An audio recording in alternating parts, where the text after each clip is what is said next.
BoWs.com. I'm Metal Mark, or Ben from the Almighty Goatwhore. Here in Atlanta, the masses are coming in right now. How's the store been for you guys so far? It's been awesome, completely fucking incredible. It's been, I can't even put it in words, man. Devastating, like metal tour. All the bands have fucking been phenomenal, including Amon Amarth. It's amazing. That really is. Hell yeah! Well, the big news for you guys in June, Carving Out the Eyes of God, coming out to the masses. What can people expect from this upcoming album? It's hard for me to explain, you know, because I don't want to be the cliche band that says, yeah, all of that. Because, of course, it probably won't be our best record because we're going to put out numerous other bands. But, you know, we put a lot of, we all worked really hard at it. It's got some different elements in it. You know? It's not fully black metal. Sammy said, like, when we were first working on stuff, he was like, instead of being all black metal, it's like light on the black, heavy on the black. Alright. You know, so it's got a lot of old school metal, you know, influence, old school thrash influence to it, but mixed in with, you know, the black metal kind of old school black metal edge, like the Celtic Frost, of course, the metal, you know, things, you know, that we based everything on sort of to this point. But I think, you know, like last year we ended up our last like U.S. tours with Exodus, and then you know, through all of last year, me and Sandy actually went and saw Priest in Heaven and Hell on that Metal Masters tour. I saw Maiden when I was out on the road, and I think, you know, we're kind of like going back a little bit even into like the whole roots of metal in general. Not saying that, you know, I'm not singing like Alpha or anything. I wish I could, but yeah, that's not the things. But it's, you know, it's digging deeper into that. And it's more like a black metal mixed with rock and roll in a sense. You know, like metal mixed with rock and roll. We call it black and roll. You know, for sure. Hey, I went back and y'all worked with Eric Cortana again on this album. What is it about him that y'all went back for? I mean, what does he do that's... I mean, I think more so though is that we get along, and I guess we feel a little more, we feel comfortable with him because we've been with him before. That's all. Studio's always an odd thing for bands. You know, you go in there, it's totally different. It's way different than playing like live shows. You know, of course, like especially when you do vocals, it's like live. You're holding a microphone, you know, and you're in there, and then in the studio you have a mic that's on this thing, kind of hanging in front of you. And your hands are kind of free, so it's like an odd thing. You want to like grab something, whatever, you know. So, you know, and like for the guitar player, he's in a control room, and his amp's in an isolated room, you know, and he hears it coming through, whatever, in the mixing room. So it's like, you know, it's a bit odd. You know, some people go through it well, some people, you know, it's a little rocky. But the fact of us, I guess, being kind of comfortable with him, you know, and his focus with a lot of things, I think it kind of benefited to go back and be into it as well. There were some things we wanted different, of course, you know, like Ahon and Curse didn't fully turn out completely like we wanted. We felt that the guitars could have been a bit more, you know, over the edge attack and on top of everything.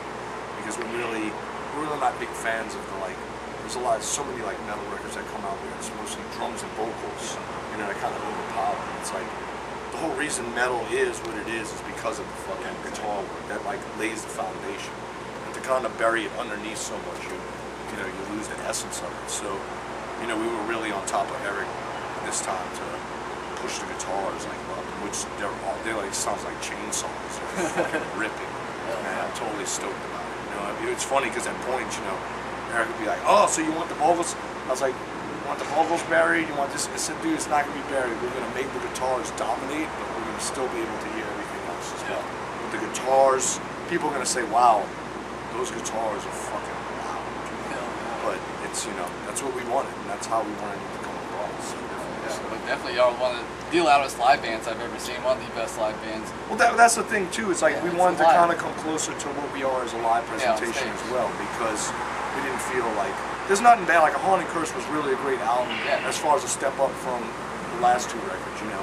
But we just felt like we weren't getting close to the pocket of what we are as a live band. And I think that's with a lot of bands, especially in like the metal genre and the extreme music genre, is that they get to that problem where they don't really come off in the studio like they do as a live band. So, and that's, I think that sometimes it's a fight, is to try to find that. And it's hard because it isn't a live environment, you know. So it is, but it isn't, you know, in kind of weird technical ways. But I think we got really close. You know, it's like if Sammy left the studio and he's really happy with his guitar sound, I'd say that's a pretty good thing. You know? I mean, not that the whole band, we don't base the whole band off of one individual. Everybody, you know, has their thing. But he was definitely kind of weird about the last record. You know, he was kind of disappointed. He had a lot of guitar problems on the last record too, which in result he had to use guitars that weren't his and things like that because we had a few little problems here and there. We had some amp problems. So this time, you know, we had all his stuff and everything was there and everything worked to a T. So it benefited greatly as well. Oh yeah. Well, do you have a favorite live show with Goatwhore? A favorite live one show? That sticks out as one of your favorites of all time? I don't know. I mean, they're all really good, man. Yeah. And it just seems like every day, especially on this tour, it seems like we play a show, like, and then the next day that show's fucking equally as good. You know? Yeah. The crowds have been excellent on this whole tour, man. I couldn't ask for anything more. This tour has been really fucking good. And especially, you know, there's tours going around right now, and I know, you know, the economy's kind of fucking weird or whatever, and people are kind of questioning about what tours they're going to go see. But it just seems like the turnouts from this tour and everything, you'd never know anything was wrong. You know, you'd think that metal was like the most rising force in music right now, as far as, you know, the way it's been. And the crowds have been fucking awesome, really into it, and like everything from the first band all the way to Amon Amarth, the crowd has been like into it the whole time. You know, usually, you know, sometimes people come out to shows in the first band and just kind of, oh yeah, it's the first band, or they show up after the first band. And they leave after the second band. It's been really good, man, for all of them. Oh yeah, very cool. Now on a personal note, I know you're also in Salt Lake and everything. When you get away from the music, what can we find you doing? Or are you always surrounded by it? It's a good bit surrounded by it, but I do work a job and everything on it. I work for a framing company. Not like framing houses, like pictures and mirrors. We do like hotel work for hotels in the city and stuff. So like if it's got like 300 rooms and they need 3 pictures and 2 mirrors, then we have to do 300 of each picture and 300 of each mirror. You know, so, but it's cool because it's like it's to myself. You know, I'm saw cutting, assembling. You know, I got a stereo. I can listen to what I want. Listen to metal. Listen to things loud, and you know, it's cool. So it's kind of like you're out here and it's chaotic, and it's funny because like most people think work itself is chaotic and they don't want to be a part of it. Yeah. It's almost like a getaway from me, you know, because it's not.